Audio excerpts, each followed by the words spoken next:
Hello, everyone. Welcome to my channel, All Things Dawn. Happy Easter. I hope that Easter was amazing and wonderful for you. So, today I will be cooking Easter dinner for my family. If this is your first time visiting, my name is Dawn. I am a young grandmother. I have 6 grandchildren and 5 adult children. I live a very simple and quiet life. I don't need a lot. My Bible is something I must have. My home life, I don't need a lot of glitz and glamour. I do go out, I shop. I love thrift store shopping. I love all things farmhouse, but you're going to find me mostly at home. Some people find that boring. I find that full of enjoyment. I can stay in the house for 2 weeks and not miss the outside. I've always been like that. So let's go ahead and jump into this video. So I'm cutting up some onion very fine because I do not like a lot of big chunks of vegetables in my meatloaf. And so the meatloaf that I'm going to be preparing is a turkey meatloaf. I went to the doctor recently. They did advise that I do need to lose some weight. And one of the things that my doctor wants me to remove from my diet or from my life is beef and pork. And so, because I want to become a healthier me, I'm very much going to oblige. So, here you can see that onion was chopped up very fine, so I can start prepping for my turkey meatloaf. Here I have 2 packs of Jenny O lean turkey. I have some Noir Beyond, some garlic powder, onion powder, Badia complete seasoning, and some pepper. I have 4 eggs. Remember, whenever you're making meatloaf, it's always 1 egg per pound. You're saying, Dawn, what are you doing with that bread? So trust this process. I'm taking 2 slices of bread. I am cutting them or piecing them in chunks. I'm adding milk and I'm going to mash this up until it looks like baby food. The reason being is because I'm going to add that in that turkey meatloaf. This is going to make the meatloaf moist and succulent so that it is not taste dried out. It's just going to keep that moisture in your meatloaf. If you've not tried this, trust the process. How do you know that this won't be great? How do you know if you've never tried it before? Try it. If you don't like it, never use it. But at the same time, go ahead and try something new. You probably saw my grandson running in the background. This was a busy day, y'all. I had my grandkids with me today, and it wasn't such a good idea when I was meal preparing dinner for Easter. The reason why I say that is because my grandkids were pulling on me, not literally, but figuratively. I just had to stop every couple of minutes to tend to them. I had 3 of my grandkids over, boys, and they were just simply busy. Kids are going to be busy. I absolutely get that, but I could not put 100% into my content. Here you're going to see after I added all that seasoning, I made my own self a loaf pan. I love my turkey or my meatloaf to have a oval round shape like a loaf. And if you don't have an all loaf pan, you can always make that aluminum foil fold to look like an actual loaf pan. So you just have to use what you have. It's okay. We're not going to put a lot of stress on ourselves. We're just going to just fold that up and just get it the shape that we want. The oven has already been heated to 350 degrees.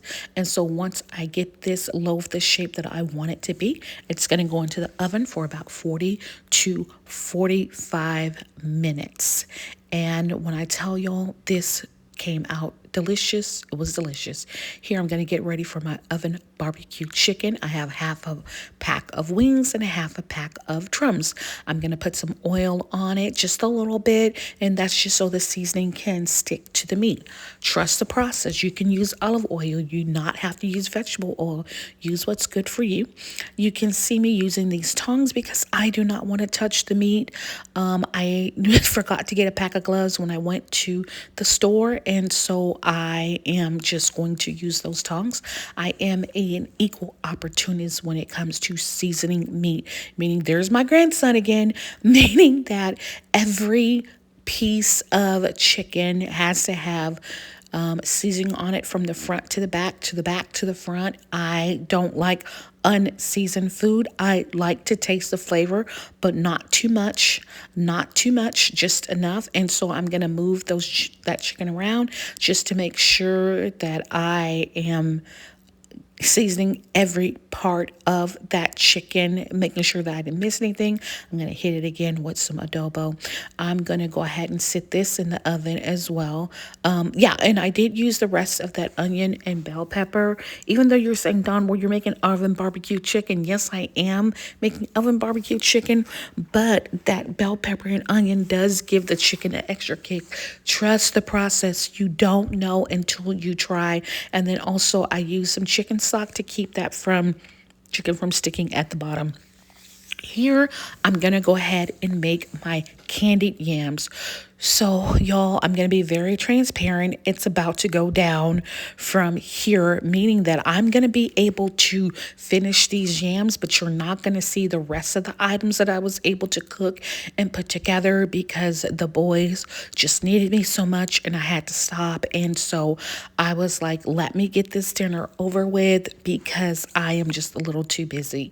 Here, I'm getting ready to make my sauce for my candied yams, and I'm going to add 6 tablespoons of butter, 1 cup of packed light brown sugar or dark brown sugar, whichever makes you happy. And then once I add that, I will add a cup of white sugar and just mix that around until it's nice and pretty. And then I'm going to go in with a half of cup of orange juice. You're saying, Dawn, why are you putting orange juice and yam mixture? When I tell you the orange juice gives it an extra flavor, extra kick, it is so delicious. Please trust the process. Trust the process. I'm going to get you where you need to go, but I need you to trust the process. So I'm going to mix that all together. I'm going to add in a teaspoon of cloves, teaspoon of cinnamon, teaspoon of nutmeg, and then a half a tablespoon of vanilla extract. Then once I add that and I combine all of that together and I mix it, I'm going to go ahead and add my yams. I'm going to be equal opportunist. Oh, taste that there to make sure it's good. It's the consistency that I want. I need a little bit more cinnamon and I add it there.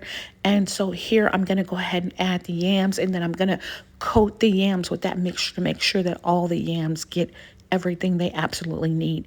Here's another transparent moment. These yams got overcooked because as they were sitting on the stove, again, I was outside with my grandsons, just making sure that they were okay, and they needed a lot of things. And even though I put this meal on low, it didn't cook the way I want it. So here's some stovetop mac and cheese that I made, some sweet cornbread, there's the turkey meatloaf, there's the barbecue, and here's the southern green beans, and then my candied yams. Thank you so very much for watching. Have a good